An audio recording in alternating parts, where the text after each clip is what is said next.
Hello and welcome. My name is Jake Fortney. This is JakeFortneyFitness. And today's video we're going to be going over avoiding plateaus and along with that busting through plateaus. So first thing I want to start off by saying is that when your muscle grows, when you gain strength, when you lose fat, it's your body adapting to a stimulus, specifically a changing stimulus. So when you lift heavy, let's say you're lifting bench press or whatever, and you're lifting heavy, tearing down the muscle, whatever, it regrows.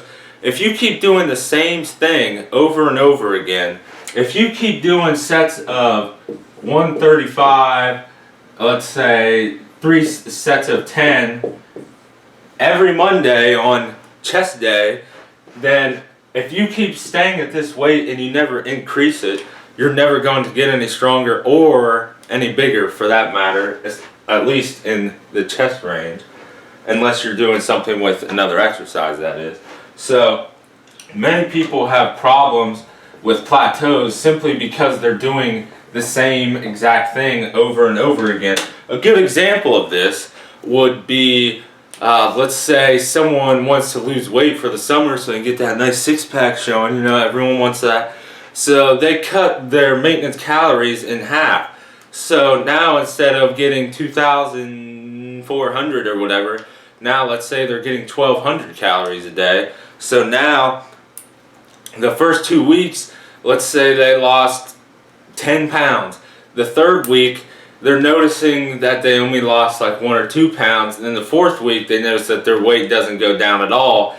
And this is because the stimulus is not changing. Your body is going into starvation mode. It thinks that you're a caveman still. Your body doesn't know that you're watching TV. All it knows is that it wants you to survive. So if you're sitting at 1,200 calories, all it wants you to do is survive. So think of it like this. If your body is forced to live off of 1,200 calories for multiple days at a time, we're talking about like weeks possibly, it's going to try to adapt so that you can live off of 1,200 calories. It doesn't know that you're just trying to lose some weight for the summer babes or whatever, or if you're a girl, the summer guy. It doesn't know that you're just trying to lose weight for a couple months at a time just to eat normally again. It thinks your food is gone. It thinks you're the caveman and somebody's stealing your food and you're dying. So your body doesn't know the difference between now and back then. So that's why you would implement things like refeed days to reset your metabolism so it doesn't think you're starving to death. It thinks, oh, the diet's over, or oh, we found food. Now we can set our metabolism back up to where it was.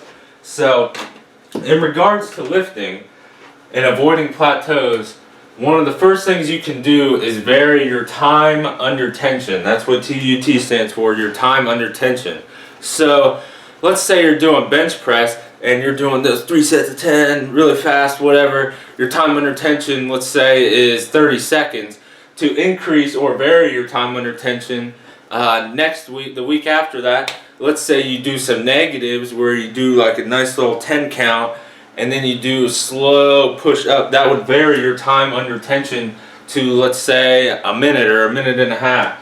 Okay, so, and then also, if you do that for a while, then you can do those fast explosives reps, and that'll change your time under tension also. Change your reps and sets. Like we said earlier, if you're doing 3 by 10 every time, your body's going to be adapted already, and it's not going to be changing. So maybe next week you do 3 by 5 or 5 by 5. You always want to be varying it up so your body doesn't know what's going on. That's the best way to avoid plateaus in the first place. Also, right along with that, 2 and 3 are kind of similar.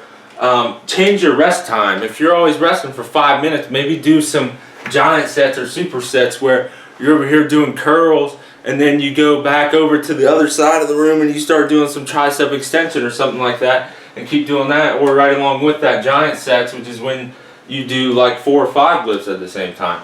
Or right along with either of these pyramid sets where you do 6, 8, 10, 6, 8 or whatever, or all the way back down. And then last thing is overreaching and recovering. You might not have heard of overreaching, but you probably definitely heard of deloading. And overreaching is basically the opposite of deloading. It's when you're putting a severe amount of stress on your body. So this would be something like doing chest day like 5 days in a row, twice a day, something like that. Maybe not to that extreme, but something like that. And then recovering afterwards. So many bodybuilders, what they'll do is they'll do overreaching for like a period of 3 weeks or so, and then they'll deload for about a week or two. That way their body's always confused as to what's going on, so it has to continue to adapt. And that's pretty much what plateaus is it's when your body thinks, when you don't change the stimulus that you're giving your body, so it has no reason to make a change.